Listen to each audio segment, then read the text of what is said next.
안녕하세요. 네 번째 강의입니다.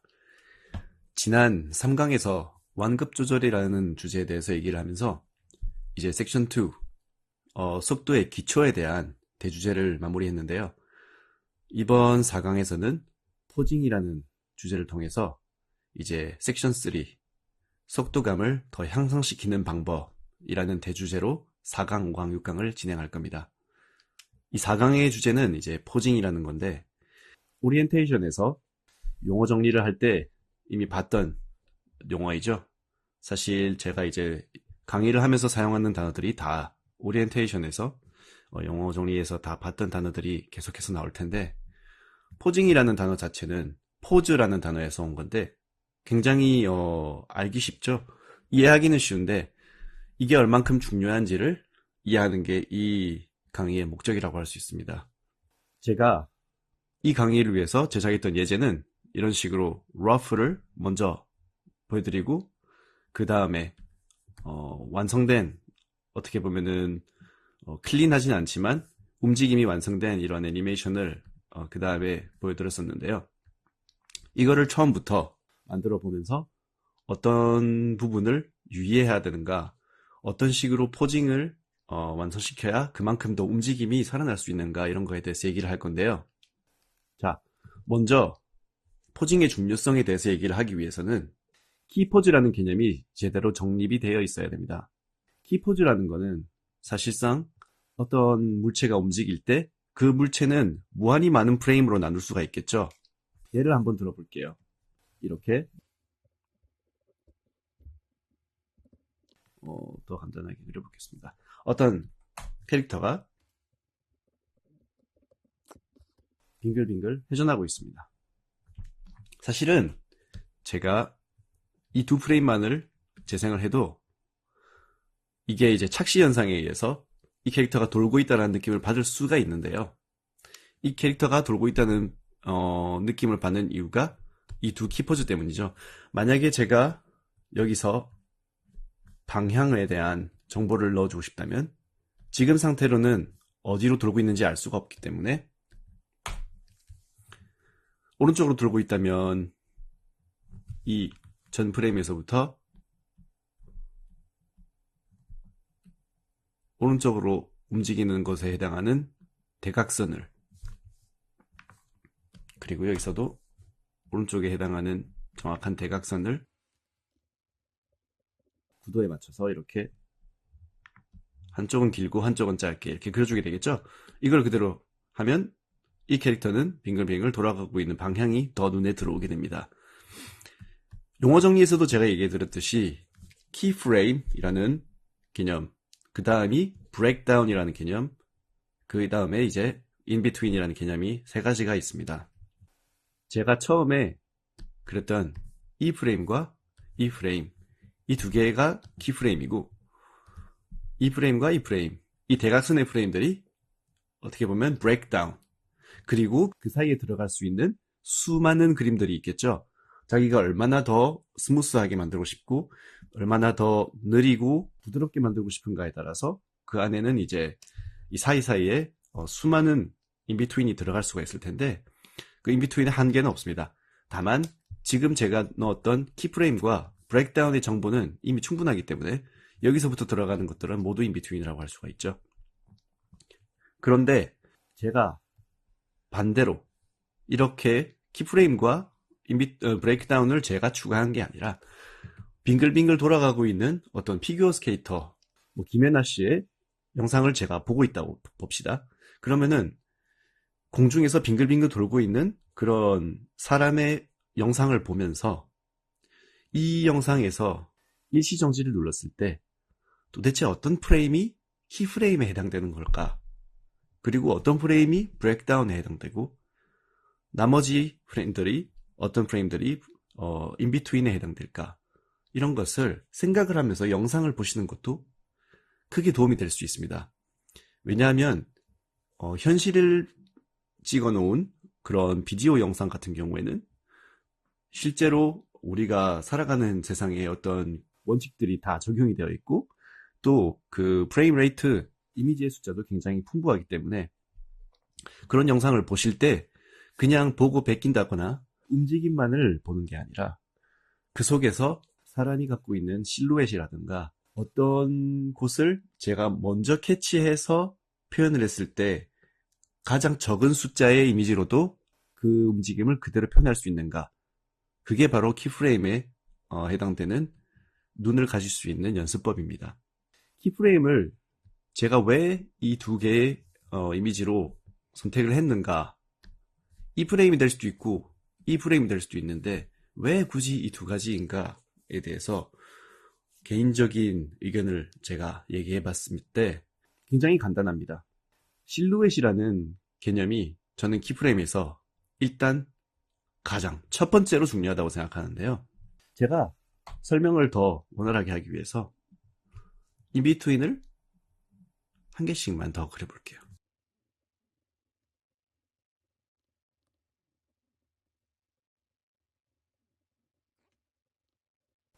이 마지막 프레임에 있을 때 맨 처음 프레임과 이제 루핑하게 만드는 기능이 바로 여기 타임라인의 맨 오른쪽에 있는 여기를 클릭했을 때 나오는 루프 기능인데요. 이 기능을 켰을 때 만약에 제가 이 라이트 테이블을 사용하게 되면 이 프레임 다음에 나오는 이 보라색의 다음 프레임의 정보가 맨 처음 프레임에 해당되게 됩니다. 그러면 루핑하는 그 모션을 제가 인비트윈을 그리기가 굉장히 쉽겠죠. 자, 인비트윈을 제가 추가해서 이 돌아가는 이 모션이 조금 더 스무스하게 보이게 했습니다. 이 정도면 이제 어떤 영상에서 보는 그런 느낌과 약간 비슷하다고 할 수 있을 텐데요. 이 중에서 반대로 키프레임을 골라내야 한다. 이 많은 그림 중에서 어느 게 키프레임인지를 골라내야 된다라고 했을 때 그냥 아주 단순하게 봤을 때 이 중에서 가장 극단적인 실루엣을 가지고 있는 것을 선택한다고 보는 게 가장 쉽게 이해할 수 있는 방법입니다. 예를 들어서 중간에 아무 프레임이나 제가 한번 잡아볼게요. 이런 프레임을 봤을 때 지금 팔이 굉장히 짧아져 있는 상황이지만 그래도 조금씩 드러나 있고 제가 이거를 단순한 실루엣으로 정말 납작하게 검은색으로 표현을 했을 때 이렇게 딱 보신다면은 이게 도대체 뭐에 해당하는지 전혀 알 수가 없고 또 가장 극과 극에 달하는 어떤 종착점 같은 그런 실루엣이 아니기 때문에 굉장히 애매하다고 할 수 있죠. 그런 애매한 부분이 있는 곳은 키프레임이라고 말을 하기가 힘들고 이런 애매한 키프레임을 토대로 애니메이션을 계획을 했을 때 어떤 문제가 발생하느냐를 말씀드리자면 이런 애매한 중간 지점 같은 프레임을 키프레임으로 잡았을 때 그 다음에 브레이크다운을 추가하고 싶을 때 그 브레이크다운도 이 애매한 키프레임에서 출발을 하기 때문에 그보다 더 중간 지점인 더 이제 억눌린 부분을 더 만들 수밖에 없게 되고 오히려 키프레임에서 이렇게 항상 큰 움직임을 보여줘야 되는데 브레이크다운에 들어가면서 그런 것들을 생각해야 되는 더 어려운 상황이 발생하게 되는 거죠. 그래서 이 처음 포즈와 이 중간에 있는 이 포즈들은 완벽하게 이제 팔의 그 길이가 드러나는 극단적인 포즈와 완전히 팔이 몸의 실루엣에 가려져 있는 극단적인 포즈 이 두 가지가 돌아가는 모션에 있어서 키프레임이라고 저는 편하게 생각할 수 있는 것 같습니다. 실루엣이라는 개념에 대해서 조금 더 설명하고 싶은 점이 결국은 우리가 어떤 애니메이션을 바라볼 때 우리 눈은 그 실루엣이라는 것에 굉장히 민감한데요. 어떤 힘의 방향성이나 이런 것을 설명해드리기 전에 먼저 캐릭터 디자인에 대한 얘기를 짧게 해보고 싶은데요. 제가 어디선가 이제 일본 애니메이션을 보면서 한번 되게 흥미로운 얘기를 들었던 적이 있습니다. 바로 성공적인 캐릭터 디자인을 하기 위해서 어떤 식으로 생각을 하면 좋은가에 대한 얘기였는데요. 그게 바로 실루엣에 대한 이야기였습니다. 제가 지금 완전히 이렇게 채워져 있는 포맷 툴에 대해서 제가 얘기를 했었죠. 검은색으로 전혀 디테일이 보이지 않는 실루엣만으로 한번 캐릭터를 그려보겠습니다. 여러분은 지금 이 캐릭터가 누군지 아시겠나요? 다음 누군지 아시겠나요? 뭐 당연히 서로서로 비슷하게 생긴 캐릭터들이 없지는 않겠죠.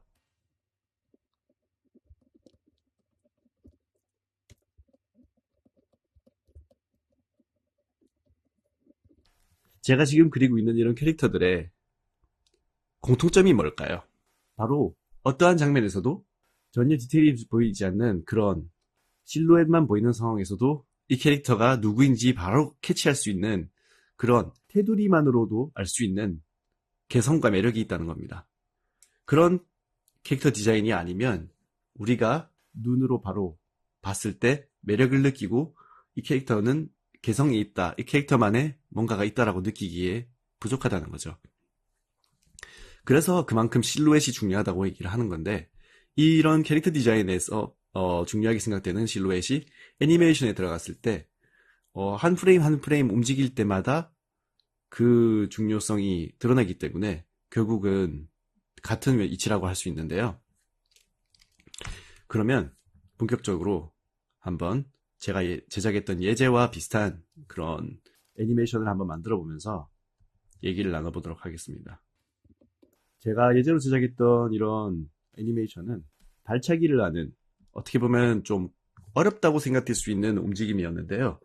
그런 어렵다고 생각되는 움직임 속에서도 얼마나 간단한 원리들이 숨어 있고 그것들을 이해하고 터득했을 때 얼마나 더 쉽게 접근할 수 있는가, 이런 것들을 제가 보여드리기 위해서 이런 540도 발차기 같은 어려운 움직임을 일부러 제가 생각을 한 건데요. 우선 첫 번째 포즈를 한번 보시죠. 어떤 사람이 발차기를 하기 위해서 전체적인 몸이 보이게 그려보도록 하겠습니다. 제가 어떤 식으로 만들었었는지 이제 보면서 할 수도 있는데, 어떤 움직임이었죠? 540도가 아니라 이런 움직임이었네요. 그럼 540도 발차기로 제가 한번 바꿔서 진행을 해보겠습니다. 그게 더 화려하니까요. 우선은 제가 어떤 인체적인 부분, 그리고 이런 사람의 비례를 그대로 나타내는 그 캐릭터를 통해서 지난 회차에서 제가 사용했던 그런 예제들과는, 만들었던 그런 동그라미 같은 예제들과는 조금 다른, 좀 더 고난이도의 그 그림을 그리고 있는데요. 이런 부분에 있어서는 사실 인체라든가 그런 캐릭터의 그림을 그리는 뭐 그냥 기본적인 그림 실력에 대해서는 저보다 뛰어난 학생들도 있을 거고, 그거는 진짜로 질적인 면도 있지만 양적인 면으로 많이 연습을 하다 보면 금방 늘 수 있는 부분이기 때문에, 또 한국에 이제 그림을, 회화를 정말 잘 그리는 친구들이 정말 많은 걸로 저는 느꼈기 때문에 이런 부분에서는 걱정하지 않고 바로 진행을 하도록 하겠습니다.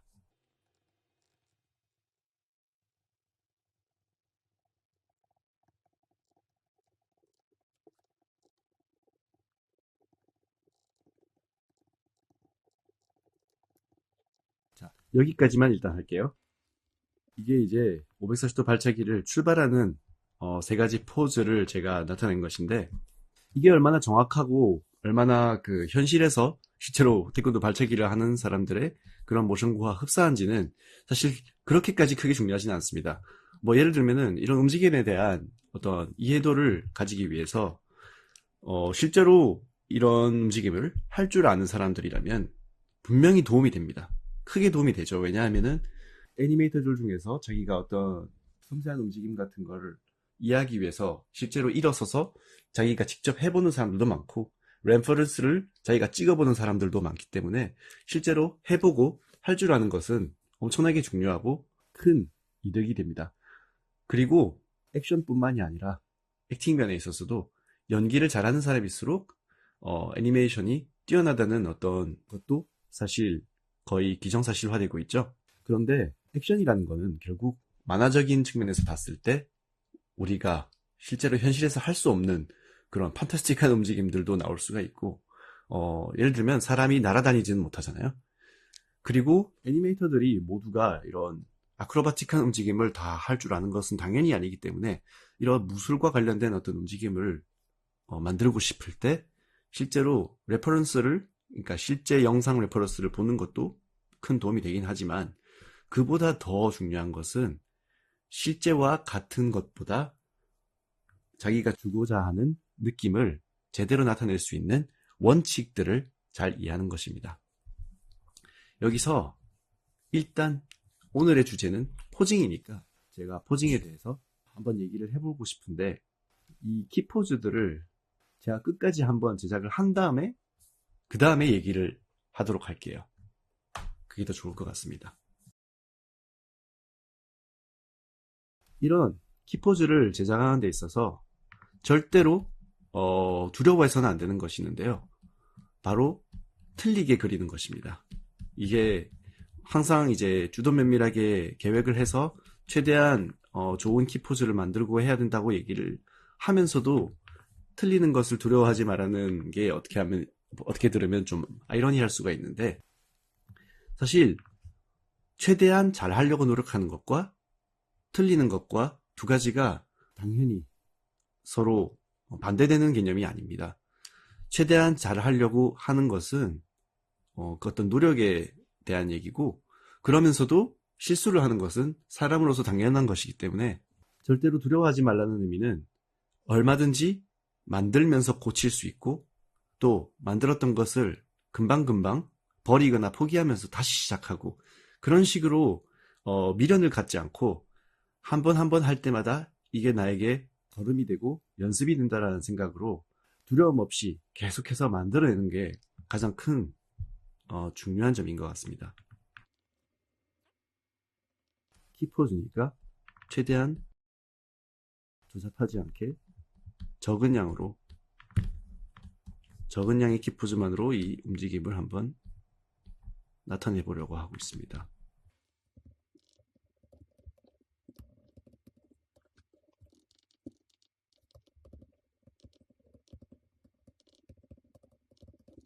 이런 그리는 속도에 대해서도 많은 사람들이 저에게 말씀을 좀 하시는데, 저는 뭐 사람들마다 이제 장단점이 있지만 굉장히 빨리 그리는 편이라는 것을 스스로 생각을 하는 편이거든요.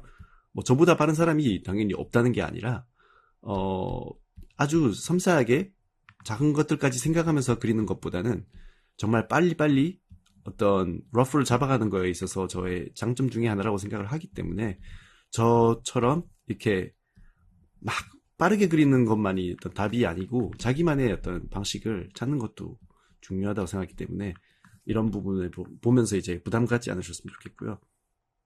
자, 어느 정도 제가 키포즈라고 생각하는 포즈들을 다 잡아봤는데 한번 플레이를 해볼까요?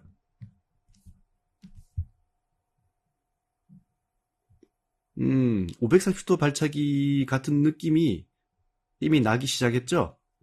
공중으로 떠올라서 한 바퀴 반 돌면서 착지했습니다. 자, 이게 저의 키포즈들이라고 생각을 하고 여기서 제가 설명을 한번 시작해 보도록 할게요. 사실 제가 하고 싶었던 것은 키포즈를 잘못 그리면서 약간 틀린 키포즈를 그리면서 그게 어떻게 이제 피해가야 하는 부분과 해서는 안 될 위점들을 제가 설명을 해보고 싶었는데, 그러기가 좀 힘든 것이, 저도 이제 애니메이션을 만들면서 물론 이제 일부러 시술 같은 걸 할 수 있지만 정말 누군가가 이제 할 법한 실수들을 제가 생각하기가 점점 어려워지는 것이 약간 단점인 것 같은데요. 그래서 그냥 제가 생각하기에 제대로 된 애니메이션을 한번 만들어 두고 거기서부터 설명하는 게 더 나을 것 같아서요. 이 포즈들을 어떤 생각을 하면서 어떤 점을 유의하면서 제가 만들었는지 예제와 비슷하게 이런 포스 라인이나 실루엣에 대해서 조금씩 하나씩 보면서 설명을 해보도록 하겠습니다. 첫 번째 포즈입니다. 이 첫 번째 포즈는 제가 이 반동을 얻는 이 움직임을 넣지 않으면 너무 갑작스럽게 시작될 것 같아서 만든 건데요. 이 다음에 나오는 움직임들을 한번 보시면 이렇게 곡선이 올라가는 게 있죠. 그 곡선을 제가 여기서부터 출발하지 않고 바로 이 포즈에서부터 출발을 했다면은 여기서 발차기가 갑자기 나타나는 모양새가 되기 때문에, 전에도 말씀드렸듯이 anticipation이라고 하는 게 있죠. 이거는 이제 반대로 힘을 얻어서 튕겨나가는 그런 anticipation은 아니지만, 이 발차기 움직임이 이런 뛰어오르는 움직임이 나오기 전에 보면서 바로 예상할 수 있는 그런 요소를 넣어주는 게 훨씬 더 부드럽고 이해하기가 쉽기 때문에 이런 움직임을 미리 넣어줬습니다. 한 발짝 달려가서 그 다음에 뛰어오르죠. 자, 그러면은 첫 번째 포즈에 이런 포징에 대한 것부터 제가 한번 살펴볼게요. 발이 바닥이 나오지 않게 제가 했는데, 이것도 일단은 이제 수업을 위해서 의도한 거고요. 나중에 왜 이렇게 했는지 한번 설명을 드릴 건데, 이 포징에서 제가 원하는 게 뭘까요? 이 캐릭터가 사람이라고 생각했을 때 이 움직임에 가장 부합되는 어떤 생각과 아이디어가 있을 겁니다. 개념이라고 해야 될 수도 있고, 이 포징의 코어라고 할 수 있는 목적성이 있을 텐데요. 이 포징의 목적성은 앞으로 달려나가는 거에 있죠. 달려나가면서 가속력을 얻는 것. 그게 이제 이 포징의 목적이라고 할 수 있는데요. 그러면 방향이 이런 쪽으로, 앞으로 나아가는 방향 쪽으로 그 힘을 느낄 수가 있어야 되겠죠. 우리가 화살표를 그릴 때 이렇게 그리는데, 이 화살표라는 게 저희가 이제 딱 봤을 때 저희는 이제 그 화살표라는 이런 모양에 대해서 어떻게 교육을 받아왔기 때문에 이 화살표는 왼쪽으로 가고 있다는 그 생각이 확실하잖아요. 그것과 마찬가지로 자연스럽게 왼쪽으로 가는 이 캐릭터가 오른쪽 팔을 뻗고 있고 왼쪽 발을 이렇게 잡고 있는 이런 모션이 자연적으로 이런 화살표 모양과 비슷하게 나타나는 것을 보실 수 있는데요. 이런 것들 하나하나가 어떤 방향을 기점으로 삼고 그 다음 방향으로 나아가고 있다라는 그런 정보를 줄 수 있는 것들 중에 하나입니다. 이런 포징을 할 때 한 가지 유의해야 될 점 중에 하나, 이런 어깨 부분 있죠? 이 어깨 부분은 하나의 근육입니다. 뭐 잘게 나누자면은 여러 개의 근육들이 이렇게 이어져 있는 거지만, 이 어깨의 뼈와 근육이 이런 식으로 만약에 높이가 어긋나 있다, 또는 방향이 제각각이다, 뭐 이런 식으로 이렇게 된다면은 그런 포스 라인이 완전히 죽어버리게 됩니다. 그래서 항상 생각해야 될 것 중에 하나가, 이 팔의 움직임과 이 팔의 움직임이 어떤 방향을 나타내는 것을 목적으로 한다면 이 라인이 붙어야 되죠. 이렇게 이 라인, 어깨 라인이 붙어주고 이런 방향성이 생기게 되는 겁니다. 그 다음 바로 상체인데요. 머리와 상체는 사실 제가 이 포징을 잡을 때 생각보다 조금 수줍게 잡았다는 느낌이 있는데요. 이 머리의 방향이라는 게, 머리의 방향과 위치라는 게 굉장히 우리가 어떤 움직임을 하든 간에 엄청나게 큰 영향을 미치는 요소이기 때문에 한번 짚고 넘어갈 필요가 있을 것 같은데요. 간단하게 말했을 때 거의 대부분의 움직임은 머리가 리드합니다. 근데 한 가지 정말 중요한 점이, 머리가 리드하는 움직임은 우리가 의도했던 움직임들, 자기가 원해서 명령을 내려서 몸을 움직일 때 거의 모든 움직임은 머리가 리드를 하고요. 그렇지 않고, 예를 들면 개를 산책시키다가 개가 제 손을 끌어서 제가 그쪽으로 끌려가는, 자기가 의도하지 않은 타의적인 원인에 의해서 움직이는 거의 경우에는 머리가 반대로 리드하지 못하고 끌려가게 되는 그런 부분들을 저희가 이제 일상생활에서도 잘 관찰하다 보면 알 수가 있는데요. 제가 머리 위치를 아주 그냥 그 몸에 딱 중앙에 잡고 이렇게 아주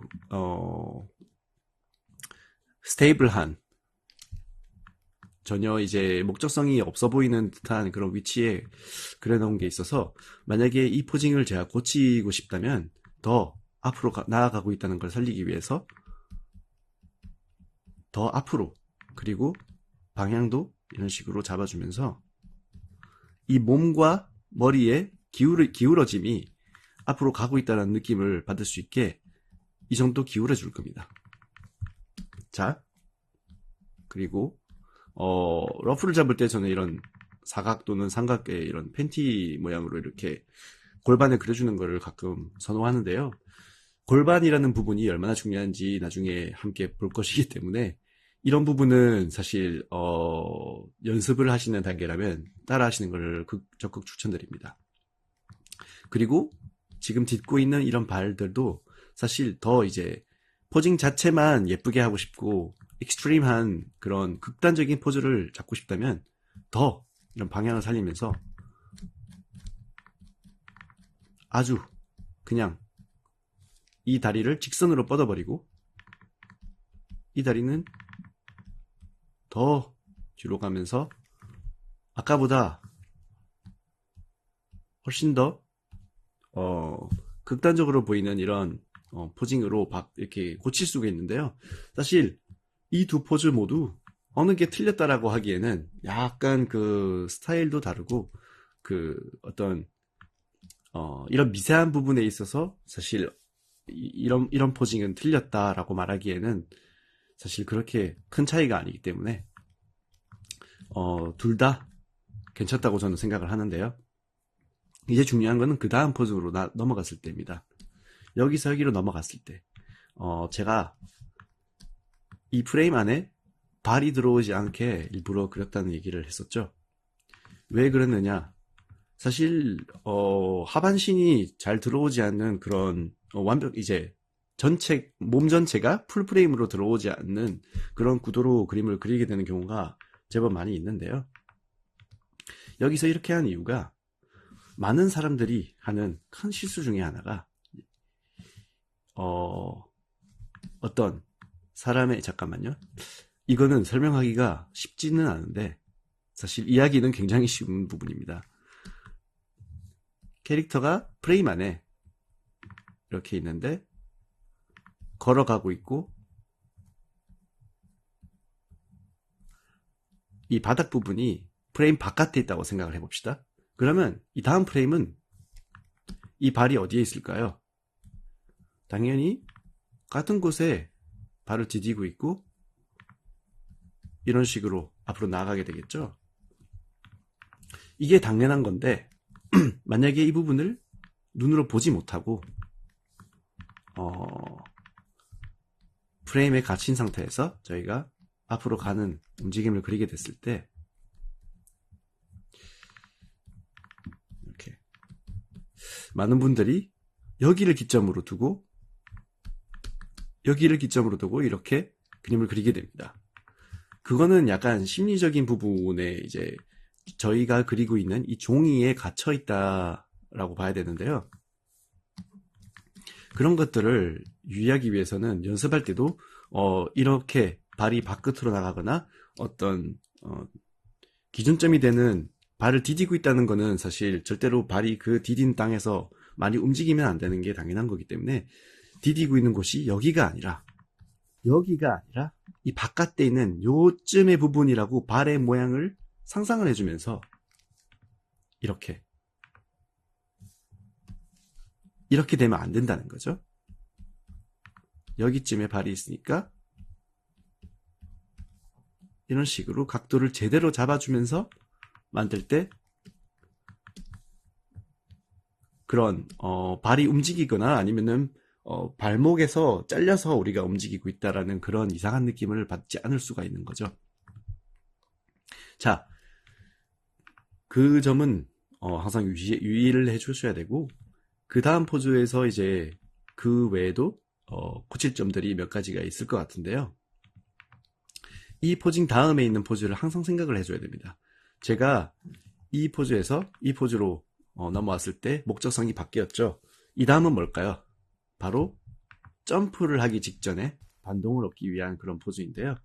한 발짝 내딛었고 여기서 점프를 하고 싶을 때 점프하기 전에 이제 엔티시페이션으로서 중요한 게 뭘까요? 저는 사실 웅크리는 거라고 생각을 하는데 여기서는 이제 멀리 뛰기 이런 웅크리기하고는 조금 다르고 회전을 하고 있기 때문에 회전을 하면서도 약간 더 웅크려주기 위해서는 사실 이전 포즈보다 이 포즈가 좀 더 낮을 필요가 저는 있다고 생각합니다. 그래서 조금 더, 많이는 아니고 조금만 더 웅크려줄 거예요. 이렇게 낮췄죠, 전체적인 그 골반의 위치를.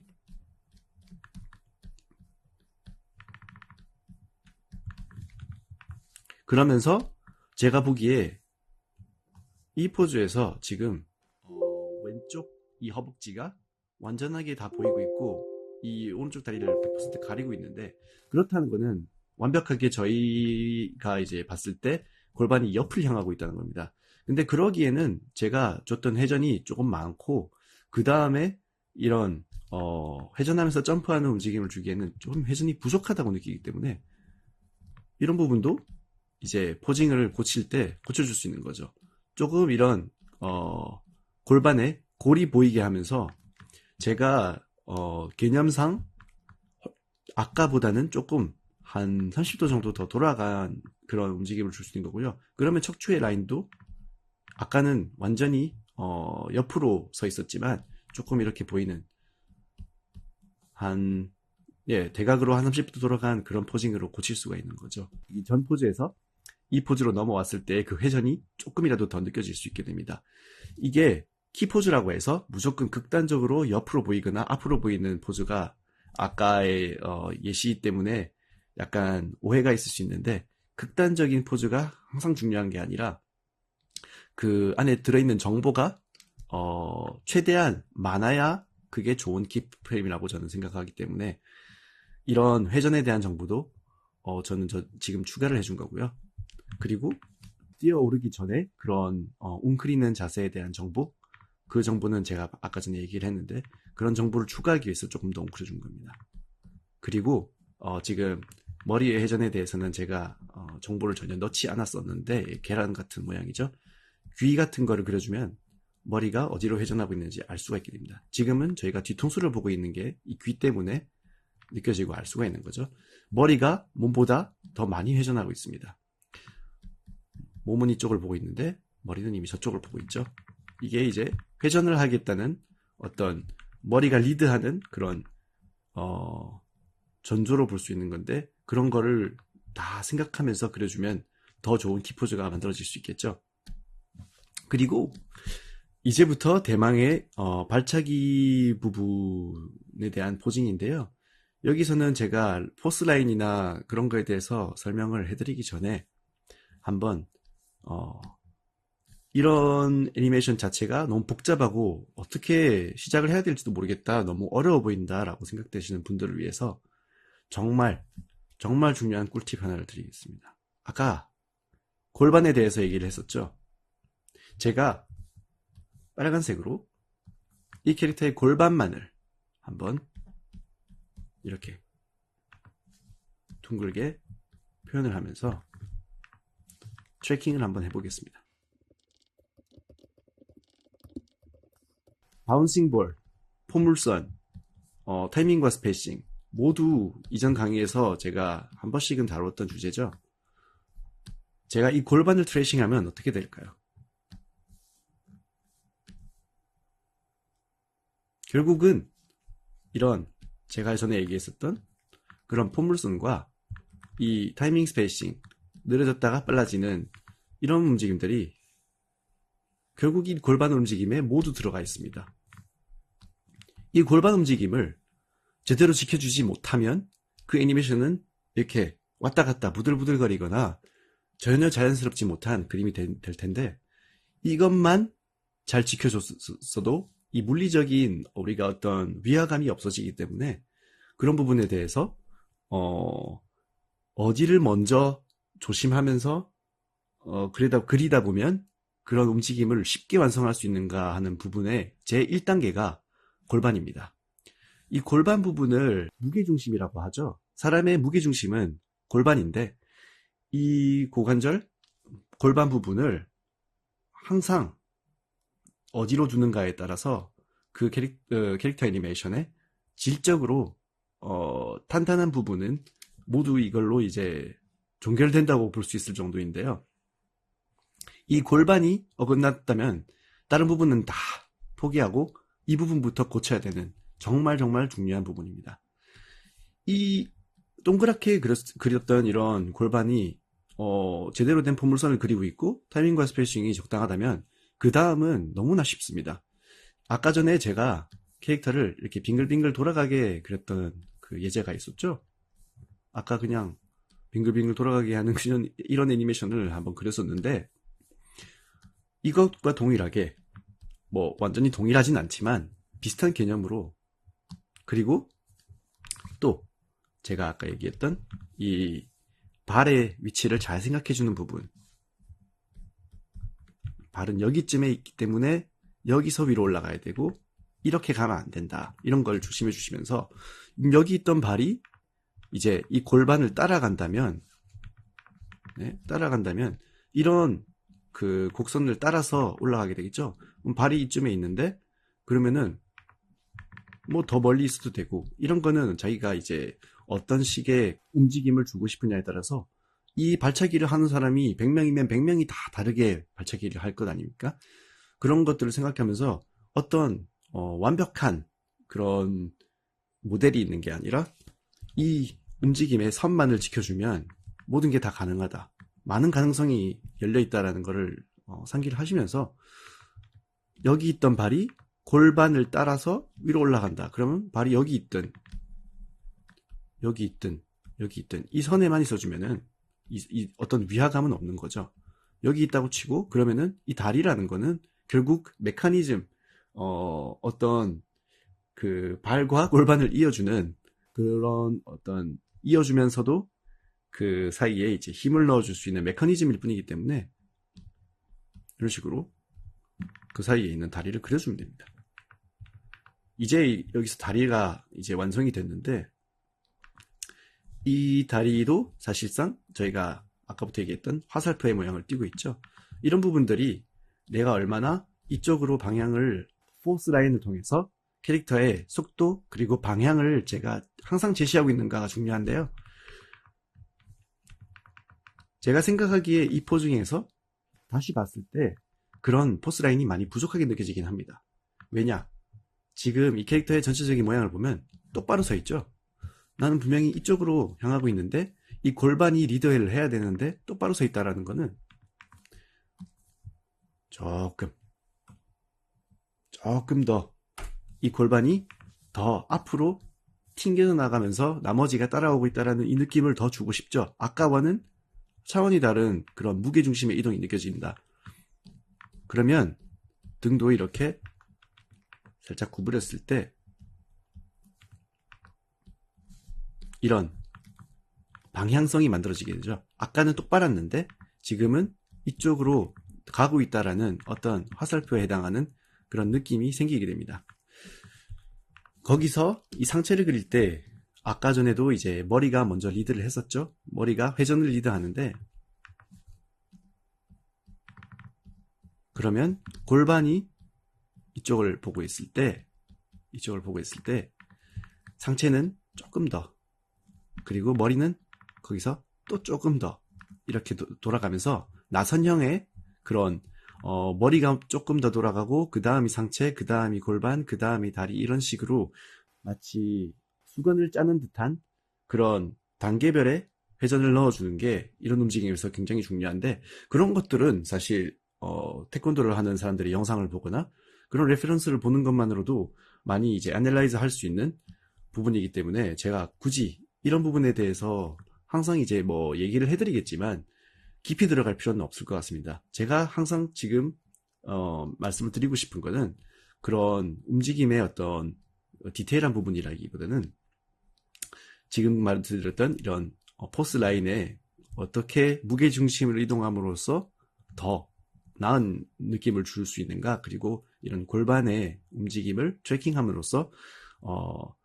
틀리지 않은 애니메이션을 만들 수 있는가.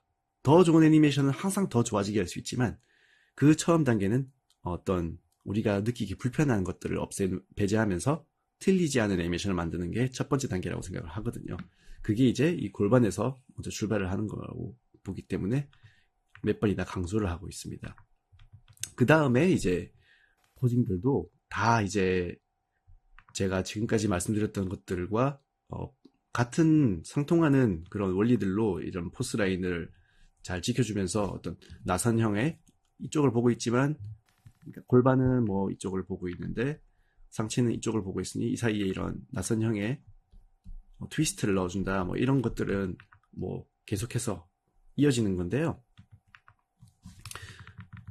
사실 계속 반복되는 내용이기 때문에 여기서 제가 생각하기에 어떤 식으로 이 포스라인 살릴 수 있는가 간단하게 그냥 한번 그려보도록 하겠습니다.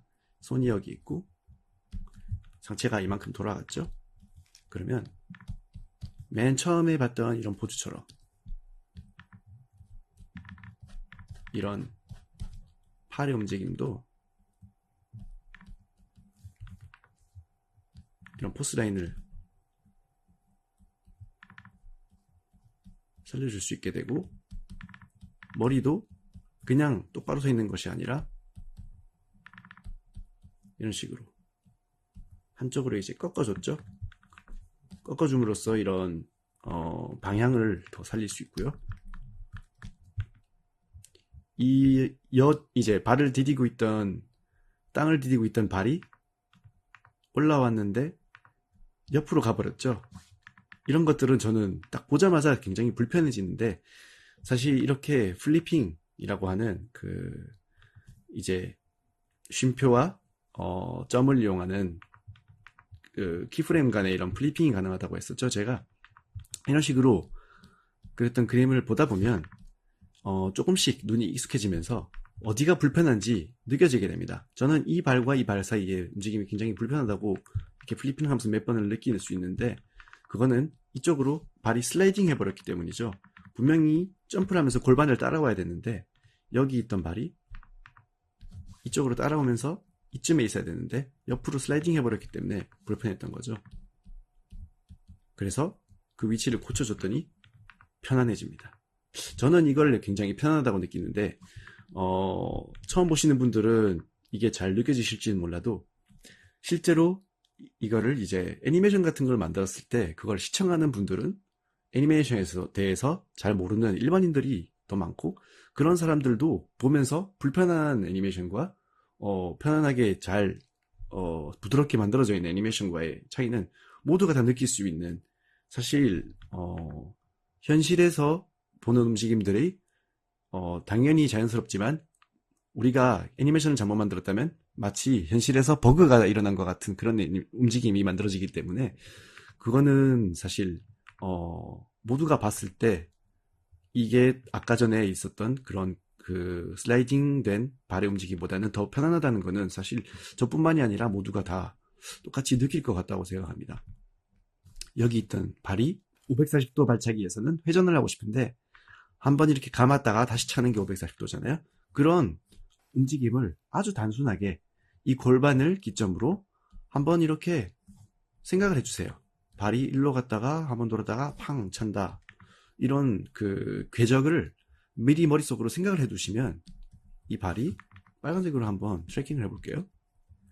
여기서 이쪽으로 왔죠? 그 다음에 다시 돌아서 이쪽으로 왔죠? 그 다음에 일로 돌아서 이렇게 차게 됩니다. 움직임이 키프레임만 있고 지금 브레이크다운이나 인비트윈이 부족하기 때문에 그 사이사이의 움직임이 다 안 보일 수 있는데, 이런 식으로 그 궤적을 미리 생각을 해두시고 만들어 두시면 나중에 인비트윈이나 브레이크다운을 추가하실 때도 딱 중간 지점에 어떤 어색한 그런 걸 그려주는 게 아니라 발의 부분을 지금 이렇게 돌아가는 이 궤적에 맞춰서 발이 여기 있다가 여기 이런 식으로 이렇게 그 궤적에 맞는 발의 위치를 나중에 인비트윈에서도 그려줄 수가 있는 거죠. 그러면 마무리를 하면서 이 남은 포즈들의 그런 포스 라인, 이런 방향을 잘 나타내는, 힘과 방향을 잘 나타내는 포스 라인을 어디를 집중적으로 제가 보고 있는지,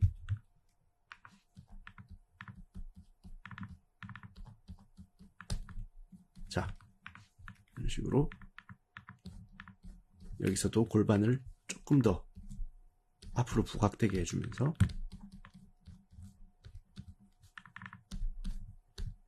이게 또 키프레임인 이유가 아까 전에 이제 빙글빙글 돌아가는 캐릭터를 그렸을 때처럼 다리를 이렇게 쩍 벌리고 있는 포즈에서 확 모으고 있는 포즈, 그 다음에 쩍 벌리고 있는 포즈, 이 세 가지를 조합했을 때 확실히 회전하고 있다라는 키프로즈가 만들어지기 때문에 결국 제가 얘기하는 것들은 다 상통하는 부분이 있기 때문에 그렇게 링크를 하시면서 연결을 하시면서 이렇게 강의를 들어주시면은 계속 반복되는 내용이 더 언젠가는 잘 이해될 거라고 저는 생각을 합니다. 지금 그냥 포징을 고치고 있는데 그게 아니라 이렇게 포스 라인이 어떤 식으로 웅크렸다가 이렇게 웅크렸다가 옆으로 팍 퍼지는지 이런 것들을 제가 지금 스케치를 보여드리려고 한 거고요. 마지막 포즈도 폈던 이 다리가 이렇게 다시 우물려지는 이런 포스 라인을 그려줌으로써 폈던 채찍이 다시 돌아와서 모이는 듯한 그런 움직임을 미리 이렇게 키프레임으로 설정해 주는 게 오히려 이 펴져 있는 그 킥의 극단적인 키프레임을 더 살려주게 되는 그 다음에 이제 완화 역할을 합니다. 자, 플레이를 해보면 이런 식으로 전혀 키프레임의 사이사이에 그 브레이크다운과 인비트윈이 들어가지 않았음에도 불구하고 발차기의 그런 모션이 잘 드러나게 되는 애니메이션이 완성이 되었죠. 여기서는 2단계까지 왔다면은 그 다음에 브레이크다운을 추가하고 인비트윈을 추가하고 캐릭터를 더 예쁘게 만드는 거는 정말 그냥 즐거운 부분에 불과할 뿐이고요. 거기서부터 이제 근심이 많이 사라지죠. 이 정도 이제 키프레임을 완성해 놨다면은 그 다음에 더 틀리거나 어색해지는 부분들은 굉장히 적어지기 때문에 여기서 이제 뭐 스페이싱을 더 강조를 해주고 이런 거 있죠. 제가 이제 전에 강의에서도 보여드렸듯이 이런 식으로 타이밍만으로도 엄청나게 그 어떤 간격이나 타이밍의 그 속도를 조절을 해주면서 강조도 할 수 있습니다. 이게 아까보다 더 낫다는 느낌은 안 들지만 이런 식으로 변화도 줄 수 있다는 거, 그게 중요한 거고요. 저는 사실상 처음에 포징을 잡을 때 같은 타이밍으로 어떻게 잘 보일 수 있는 그런 스페이싱을 다 생각을 해둔 부분이 있기 때문에 오히려 타이밍을 바꿨을 때 더 나아지지는 않은 것 같은데요.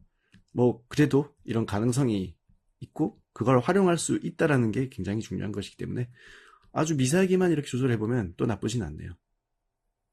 네, 이런 식으로 한번 예제와 비슷한 애니메이션을 처음부터 만들어 보면서 이 포징, 키포즈와 포징 할 때의 유의점들 이런 거에 대해서 한번 얘기를 해봤습니다. 이 다음은 5강에서 스미오와 블러, 이제부터 이제 정말 더 이런 애니메이션을 더 효과를 넣어서 더 치장을 해서 더 멋있게 만들 수 있는 그런 효과적인 부분들에 대해서 얘기를 시작하게 될 텐데 이런 기초를 제대로 이해하신 다음에 그런 강의들을 보시는 것을 추천드리면서 다음 강의에서 뵙도록 하겠습니다.